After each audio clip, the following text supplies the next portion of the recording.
What up, guys? Welcome back to Base Damage, and this week we're doing another Mulligan video. Shout outs to StrictlyBroken for the idea. I decided for this one I might as well go over some Titans, because in 850 humanity was given a grim reminder that this deck actually exists and has gone up in price. I built this deck originally when it was like probably easily a $25 deck. $20, $20, at most. It was not expensive at all. And now if you go through and you were to pick this up card by card, it would easily be over $100. Like the fucking this was like $1.50 when I first got them. They're like fucking $5 now, and or last that I looked they were up there, and I'm going, what the hell. But Titans have given sets like Contai issues back in the day, because if you get the Exodia quote-unquote combo set up, it makes their end game very difficult, and they have to work to get around it and be able to do clock sheets and whatnot. Sadly though, one of the reasons I stopped playing this deck a whole bunch was because people would just throw down free cost characters and do nothing but ram. Like, it literally just turned into a thing of, I'm not going to try to play this game anymore other than throwing stuff at a wall and seeing what sticks, quite literally. And it just became very unfun at that point. But I like the deck. I just dislike that that's what people ended up doing. Sure, there's not much else you're going to do with a giant ass wall in the way, but you can fucking try. That's whatever. So anyway, start this off. Let's say if I were to go first. So we got Invasion, level 2. Wow. Do not need this many of these. You want to open up with one, sure, so that you can try to start getting pieces. I mean, shit. No, we're going to pitch this. We don't need this. I do want to have something at level 1 just to be able to throw down, so we'll get rid of these 3. So, deck is upside down. Boop, boop. Yay, Predations. Oh, yay, Predations. Okay. So, draw for turn. Armored Titan. Okay, now, I prefer to be able to throw down the Armored Titans because reasons. I don't mind his drawback of when he gets reversed to deal yourself a damage, because at level 0, that just pushes me closer to level 1 to be able to, throw down for plays and whatnot. So, plus really fun thing you can do with this. Let's see, we're not going to worry about the backup just yet, so we're going to go ahead and clock that first turn. So what I'm going to do, oh yeah, so good. Oh, all right, one of the pieces already. And this basically makes it so we're going to grab the other 2 pieces. So even this isn't even that viable anymore, but, reasons. Throw that down, middle center, so it's a 5K. It's not like they're just going to be able to drop something and do, draw 2K and a soul and get over it. Not like who runs draw 2K and a soul anymore anyway. You do that, it's another predation. And basically by the time you enter level 2, you want 4 stock.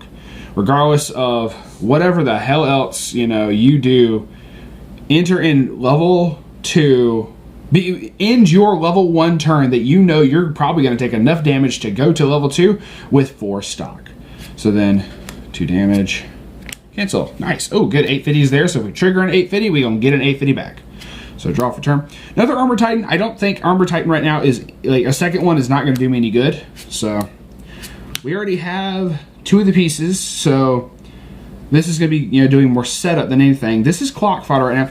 This is my backup strat. Like, obviously you want to be able to set this up, but because I got tired of people just doing nothing but throwing down, like, fucking level 0 characters or level 1 characters and go 1K1 swing all out, I decided to start putting in the subjugation combo that does basically, if you throw 3 of these down, -2 soul across the board, so your opponent actually has to do something. It's helpful. So for this, you can throw down 2 of the predations and really not care. If you absolutely wanted to just, save a little bit of hand advantage, you could, but it's not really going to matter because you do want that stock. So if you absolutely are worried about pushing your opponent to level 1 before you, just throw down 1, and then you go, okay, so crit for 2, bam.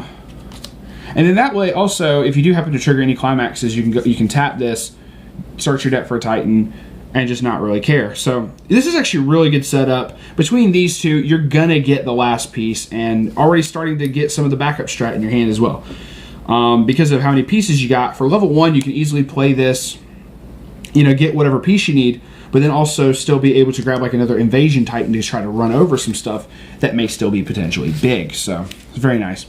So that's actually a very solid, very clean, you know, opening hand and second turn. So that was very nice. So that would be if we were going first. I don't remember if I stated that at the beginning of the thing or not.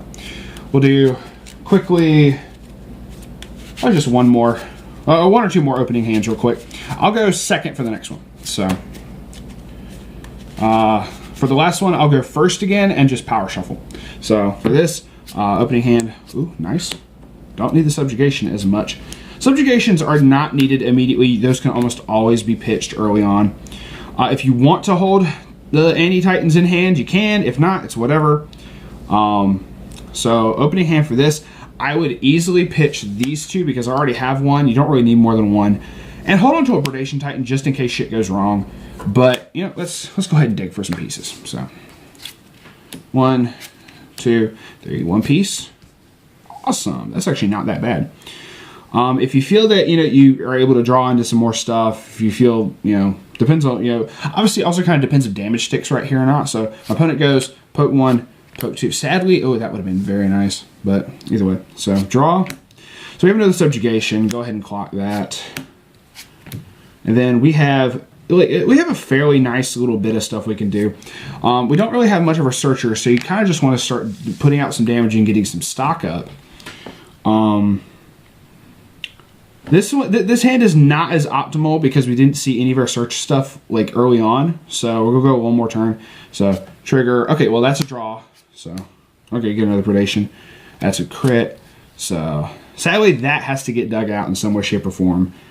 So if I could draw into one of the Kawaii Titans, whichever the one is that lets you do the search I was talking about earlier, go ahead and get that out. Really good.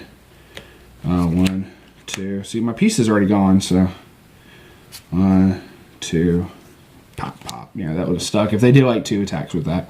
So that was not as solid, but we'll do one more. I'll do a power shuffle for this one because we did already see some climaxes and whatnot.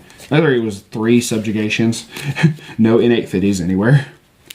You don't mind like seeing, like go ahead and like seeing an innate fitty because if you can just go ahead and pitch it, it's whatever. Even if you just end up, sorry, adjusting Matt there, end up throwing down like part of the combo, it's kind of whatever. We'll do a power shuffle or a pop shuffle. But I still feel that this deck could have some relevance. The only issue is that a lot of people are doing are running anti-change, and decks SAO got the level 2 Tiffany that's able to now SAO has anti-change. Contai's had Zuiho. With level 5 decks being more prevalent than they were before, they got the level 1 Nico. There's for Idolmaster has a Mayu. I'm trying to just go over stuff. TOR, excuse me. TOR has a anti-change in their set, but it just does not work for the Yamikon build the way you want it to because reasons. So they could run it, but it just does not work as well because how much you have to pitch. The cost for it's not good. Like the cost for it is horrible. So now if I were going first, go draw. Oh, we got pieces. We got Kawaii Titan. We got, oh god, wow. Wow. I mean, obviously pitch. Okay, we have a board. We have some Armored Titan. So, okay, Titans likes going first, so draw. Okay, the 850, I don't mind going ahead and clocking that. That's perfectly fine. We don't exactly need it right now. 2 pieces, and, okay, Predation. See, the other thing good to have, like, the Predations for is being able to pitch those 4 Invasion of Giant Trees or the Force of Giant Trees for its secondary cost, because you search 2 Titans, then you pitch 1. So actually, that's actually pretty freaking solid. Have some beat sticks, be able to search out. Only need the head now, so that's pretty freaking cool. And you might not even have to use Kawaii Titan to get all what you need. So I've actually had Armored Titan sit there actually carrying me through level 1 before, just because of that combo right there. It's a 5K. Okay, obviously, I mean, if you know, not saying this is going to happen, but if you do happen to do that and it be a 6K, I laugh. It's great. So, okay, that actually ended up doing pretty good. I will not really take this too much farther, other than I will see what damage would, okay, so let's see what damage would stick. So, obviously, I would swing. So, Armor Titan, see what damage, bam, okay, canceled. And then draw for turn. Another Armor Titan, we just go ahead and pitch that straight up. And, okay, we have an 850, we have a Subjugation. So, Subjugation is not really going to be necessary. Now I can use the Predation Titans, be able to, you know, swing for some more stock, and if anything, the Subjugation can be pitched for in Forest of Giant Trees. So that was actually still pretty good, considering how early you get the pieces. If you open up with like 1 or 2 of the pieces in some way, shape, or form, it's already going very good. So, if anyone still wanted to build this deck, we do have a video for it. If I'm remembering correctly, yeah, we should have basically this is very much still a budget deck. I know that I said the prices for it have gone up, but it's still easily only like $100 for a deck that is very, very consistent. If you wanted to play it at locals, I would say go for it. I would not say take it to a regionals to try to do competitive, solely because there are a lot of the meta decks that do have an anti-change or a way to just get around it, and cards trying to slip out of sleeve there. But no, dude, I like it.